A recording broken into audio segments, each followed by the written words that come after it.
I'm just gonna go ahead and do it. Okay. Hope that no one.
All right, we're going to reconvene the hearing at 2:50.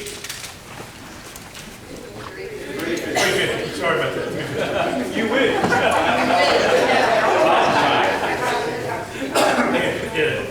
Eric Eskelman. And after that, Pam Sullivan.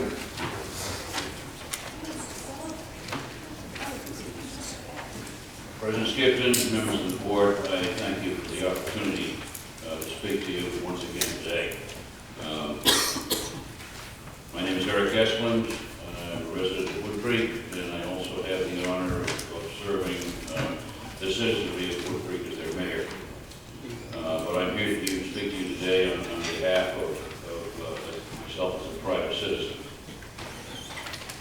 I think that from what I've heard so far from a lot of the comments from people here today, we really have kind of lost focus on what this meeting was all about, and that was the issuance of potential issuance, consideration and issuance of a permit in this particular matter. What I've gotten from it so far is essentially this: everybody here is anti-growth or anti-development for this area, and the idea of development and density plays a major part in this. Now, as a resident of Wood Creek, I seriously believe that the citizens of Wood Creek themselves are trying to be as good stewards of the environment as they possibly can. We have a water quality ordinance in the city that we've had in place for several years now. Wimberley is following along those lines with it. When we had the sewage treatment plant go in, it was dictated that it had to be a zero discharge. Again, the citizens of the Wimberley Valley did not want to have any of this gray water going into the creek, even though they met the federal guidelines. People, the citizens of Wood Creek, are the ones that are paying for that thing right now through their rates. The citizens of the Wimberley Valley here don't have to pay for that at all, with the exception of the one or two that may be hooked up to the sewage treatment plant down there in the city of Wimberley. So I think that really what's happening here is Wood Creek has done more than their part in stepping up to the plate to preserve and conserve the natural resources that we have here. 5 years is a long time to go without a permit. I think that Quicksand Partners has done a magnificent job in reducing the amount of water that they're pumping, I think from the aquifer, and I think that they've shown good stewardship along those lines. Currently, right now, 100% of that gray water that comes out of the sewage treatment plant is utilized for irrigation on the Wood Creek Golf Course. We believe that if you have responsible development in the area here, and these density issues can be taken and discussed and agreed with the developers themselves that are putting in these properties, that rate, obviously, going into the sewage treatment plant is going to increase. Where do you put that? There is the question. There are times right now that sewage treatment plant is pretty much full capacity. Right now, we're taking it in Wood Creek. Who else in the Wimberley Valley here is going to to take that water if it can't be utilized to irrigate the golf course. Or for that matter, if it turns out to be a natural area, irrigation may be required there, and certainly be used. So, speaking as a citizen of Wood Creek, I fully support the request of what Quicksand Partners is asking for right now. It's a tremendous reduction in what they have available to them. And if they don't get it, I guess, and the attorneys can say that we can verify this, they still have the opportunity to pump their 950 acre feet a year. Is that not correct? Let's call it. For rearrays? That's a miniature. Okay. Thank you.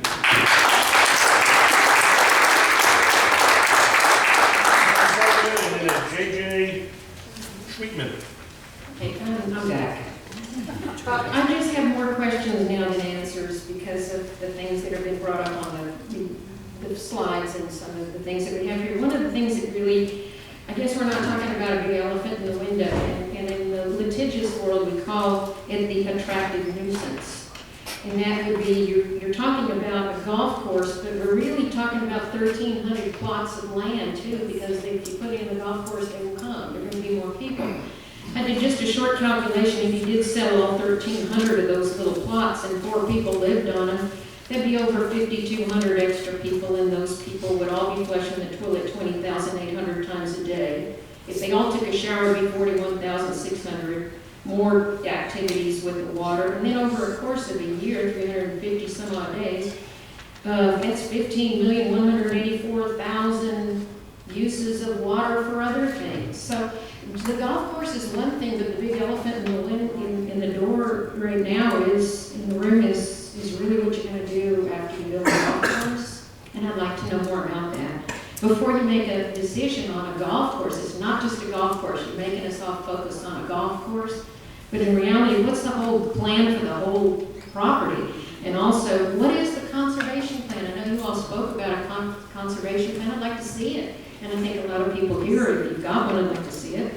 And the last comment I have to make on that is, we're not anti-growth. We all came here for a good reason. We all want people to come here. But I'll tell you what we all are. We all are pro-responsibility, and that's the most important thing. And I hope you'll take that into consideration before you vote. Thank you.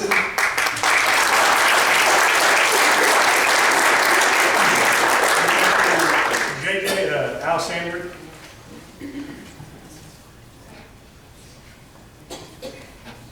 Members of the board, thank you for this opportunity to speak this afternoon. I certainly do not envy you the job that you have to do. My name is J.J. Sweetman.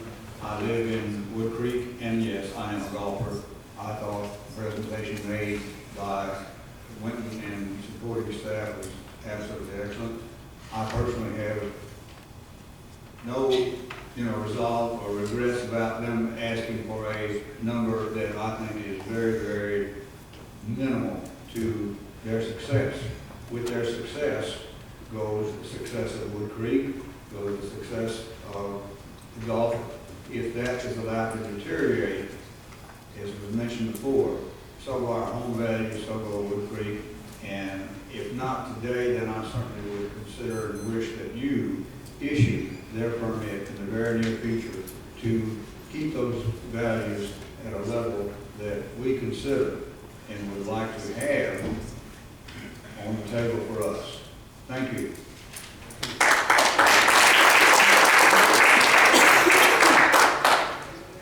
Alexander. And then Harvey Mabry. Hi, my name is Al Sander. I'm fortunate to own some property that is bordered both by Cypress Creek and the Glencoe River. We purchased this land in 1967, and a lot has changed since then. I think it was about the same time that someone made a decision to do whatever was done to allow the land to be sold in North Wood Creek for the golf course and land. And I think it's important that we realize that the decision you make today is going to be maybe as traumatic or as good as this one has been 40 years later, which is why we're here today. So I think a lot of thought and consideration needs to go into it before you make that decision.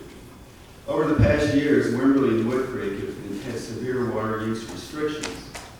To give Wimberley Springs partners a permit to pump water that is almost half of the amount of water that Wimberley Water Supply is receiving for the entire service area is not a good decision. As I said, I live on Cypress Creek and have seen the decreased flow of water when the deep wells for Aqua Texas, and I guess as of hearing today from the other group as well, are turned on. A recent study of Jacob's Well water flow verifies this decrease. If this pumping is causing the flow of Jacob's Well to decrease, the same effect on existing wells can also be expected. The addition of a second golf course will have a negative effect on the water supply of the entire valley. If and when the development takes place of those 1,300 lots, at this point, I heard something mentioned about rainwater collection, but there were so many facts, I'm not sure I caught it. But I do think that if that happens, there should be some restrictions or requirements that rainwater collection be used on those new houses that are being built.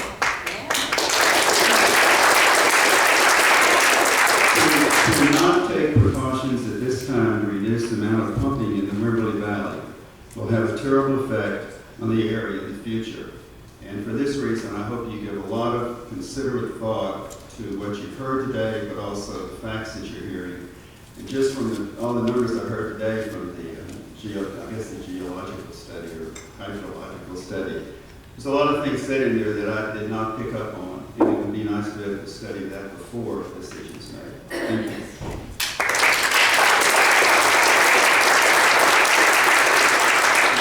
Harvey, do we have anybody else that wants to speak? We have one more. After Harvey, we have Richard, and then you'd like to speak? Anybody else? Okay, we're gonna, after he speaks, then we'll go on. Go ahead, Harvey, sorry about that. So am I the last or not? No. Good for you. So, first of all, Mr. Skipton, the board, and also an excellent presentation Wimberley Springs Partners did. You educated me a lot, and actually I came here to really sort of beat you up a little bit, but made some phone calls to some people in your industry, and I salute you for the conservation you've done and what you're doing. And thank you for educating me on that. However, David Glenn was the first speaker today, I believe. I agree with basically everything he said. And then there was an elderly lady, elder from our community, I don't know her name, she spoke second, and but whatever she said, whatever she did, I think sometimes we have to listen to our elders. That's the way I was raised, and what she said was correct, all the way across the board.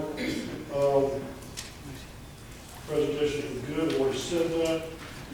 I recall a meeting that Al, David Baker, Andrew, Jack were all at the Wimberley Community Center, where the community came, the board asked the community what they wanted, and the community said, keep the springs flowing. And that's the theme that I've always thought that this board would be going under, would be acting, the guys that, and in turn, I'm sort of hearing that the board is no longer doing that. And the springs are very, very influential. And just as municipalities are willing to construct, just as municipalities are not willing to construct stadiums and edifices for professional teams, I also don't think that we have to give away our natural resources to support commercial activities. I do believe in commercial activities. I think commercial activities can be creative and create their own infrastructure to support their activities. I'm getting to ramble. I sort of have King George's affliction when I get up here, I don't know what I'm going to say or how I'm going to say it. But basically, whiskey is for drinking and water is for fighting, and that's a fact. Your stewardship of our groundwater, you are stewards of our groundwater, and you're charged with keeping our springs flowing. Please do not permit another permit for Wimberley Springs Partners to use our limited groundwater, because what they're trying to do, everything's been concentrated on the golf course. And I really hate to say that, but it's really the golf course using that much water here in the hill country is a non-sustainable project. And then the attorney almost made whatever you did a few minutes ago, you threatened our community. And that was wrong. You did. And you were talking about historic rights. Well, the historic rights of our communities belong to our springs and not to new commercial endeavors. The historic rights of our springs.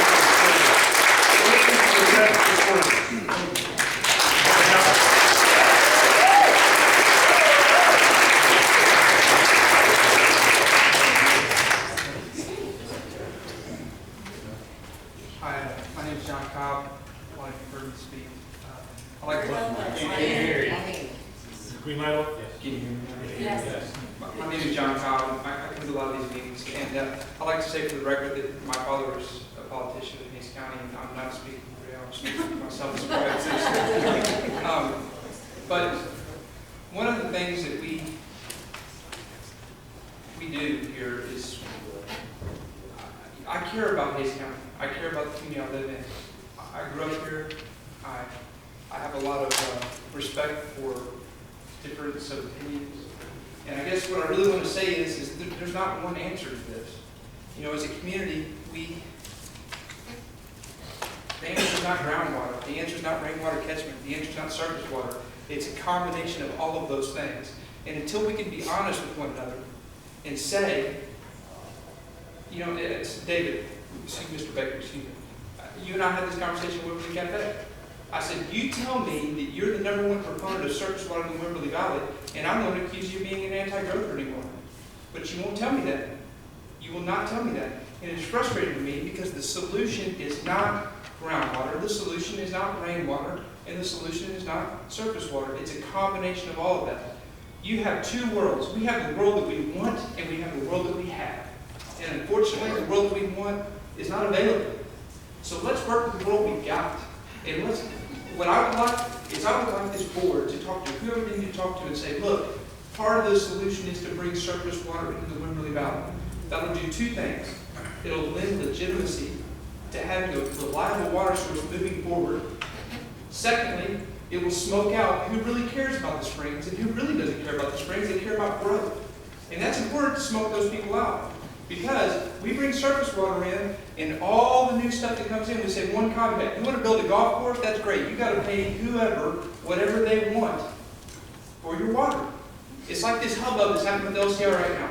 LCRA is going on, they're going publicly and saying, we can't afford to do this anymore. Well, why are they doing that, folks?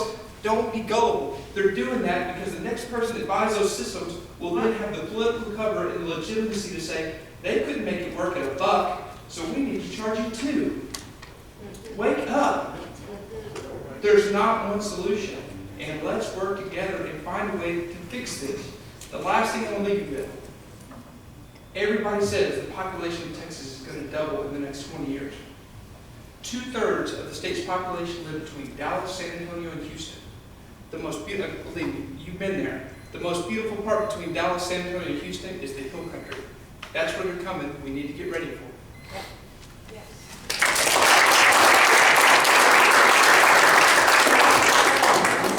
Richard Sullivan.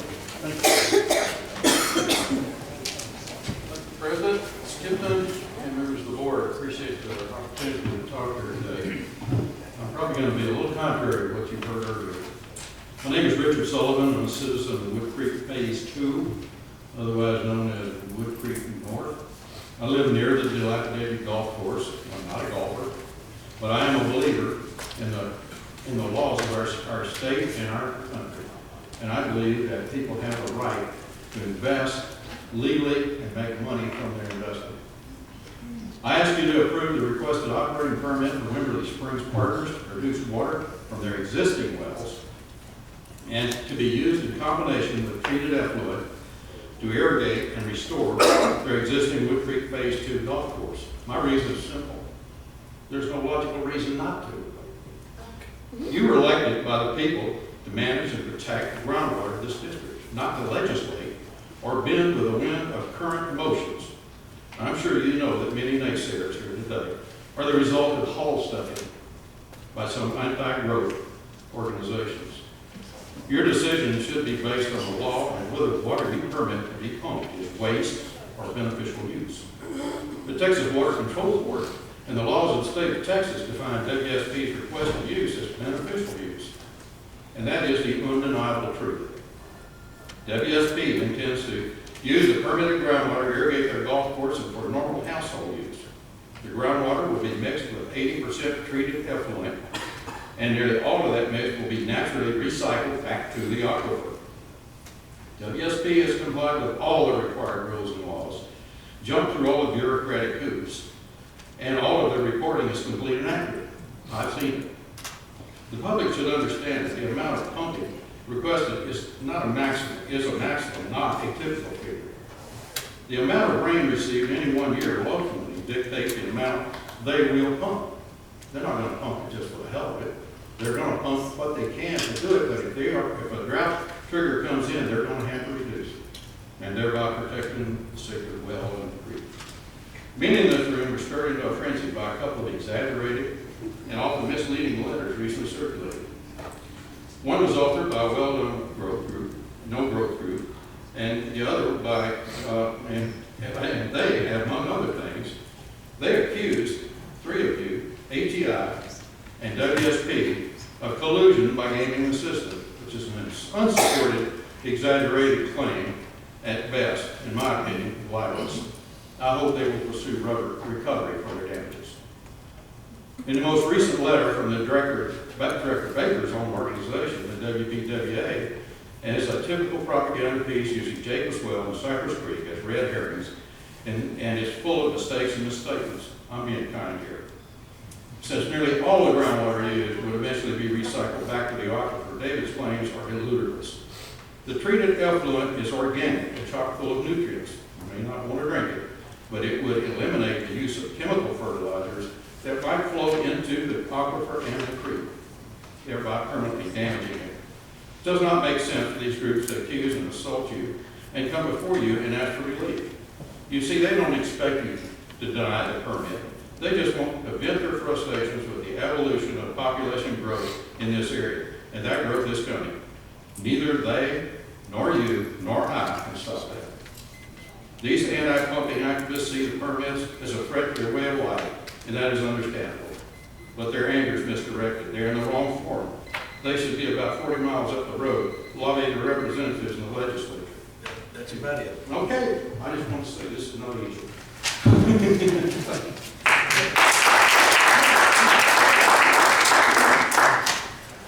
All right, we'll now close the hearing. Excuse me? Yes. I'll make a motion to approve it as written. The permit? Yes. Is there a second? What? Second?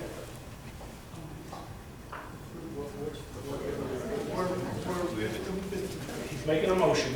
To approve the 250 acre feet per year, 3 years, and the rebuild permit of 250 acre feet per year. That's the motion I'd like to use as it's written in our agenda. All right, we have a second? I'll second.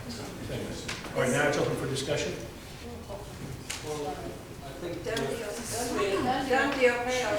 Like I told you before, that's closed. We're now going to discuss the whole issue here amongst ourselves. We have a discussion, can we use the mic? Yes, sir.